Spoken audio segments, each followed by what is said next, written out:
Alright guys, how's it going? KTV3 here again with some quick gaming news for you. So pretty much over the weekend, it stated that there was an article I seen that state that Ratchet and Clank for the PS4 is the fastest selling game in the franchise history. I actually looked up some of the selling numbers as well for the previous games on the PS2 and the PS3 and the PSP, just for just records.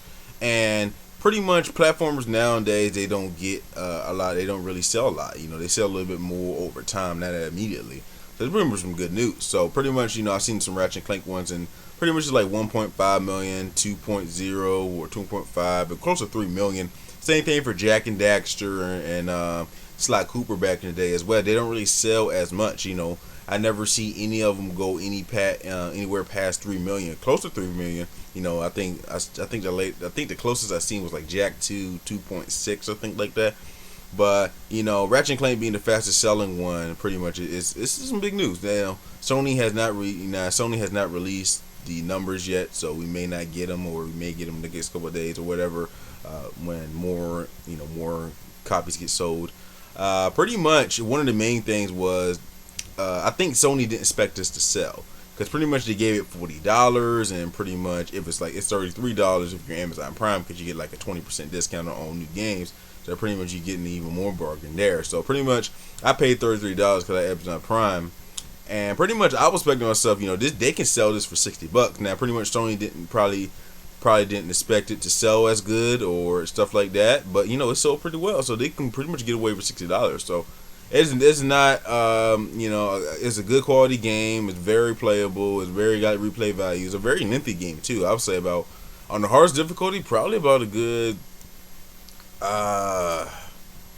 11, 13 hours to be honest with you, but more replay value as well. And doing it again, I think I beat the game 3.5 times.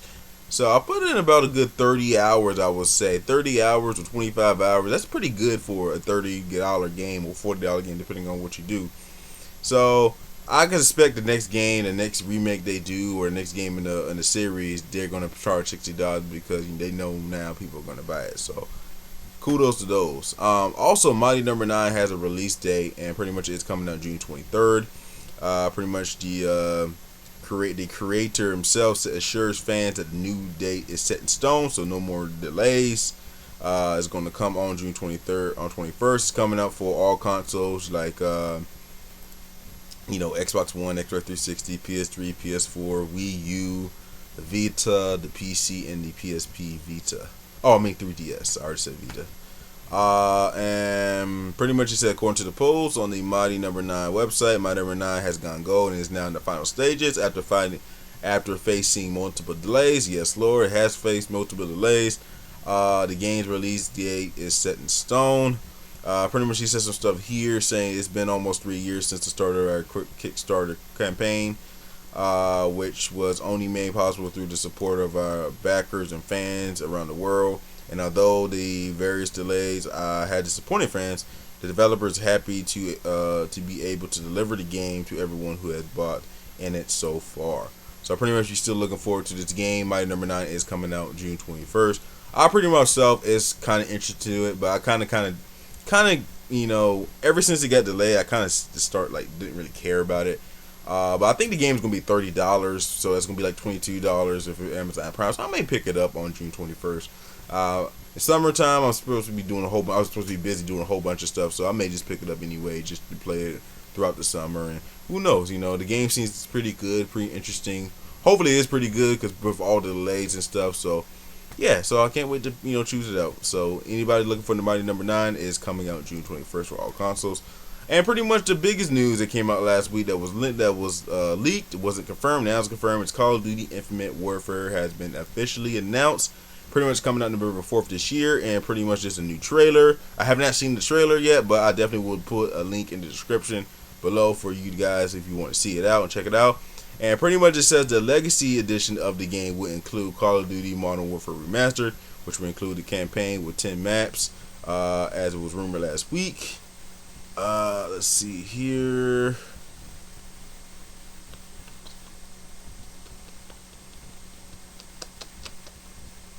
Yeah, so pretty much this definitely is some big news for, first of all, Call of Duty players. You play Call of Duty every year, the main fan base.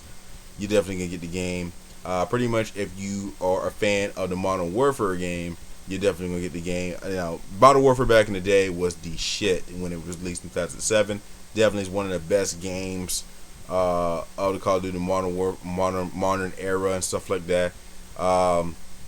Of last generation, many people argue, say, Modern Warfare 2 was a little better as well. It has some upgradables, but the original Modern Warfare was the foundation and set the foundation on for other future games and stuff like that in general. Never played Modern Warfare 3. I heard that game was not really that good, wasn't really that well received, so can't really put my opinion on that. But Modern Warfare 2 was pretty good as well, but Modern Warfare 1 is pretty much where it started all.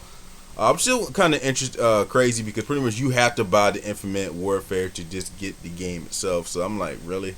If they definitely want you to buy the new one so you can just get the Modern Warfare. So pretty much, it's going to force fans to actually buy the Infinite Warfare to get the actual Modern Warfare remaster, unless they pretty much separate it over time, separate the two. I don't think they're going to do that. They probably try to get more money out of it.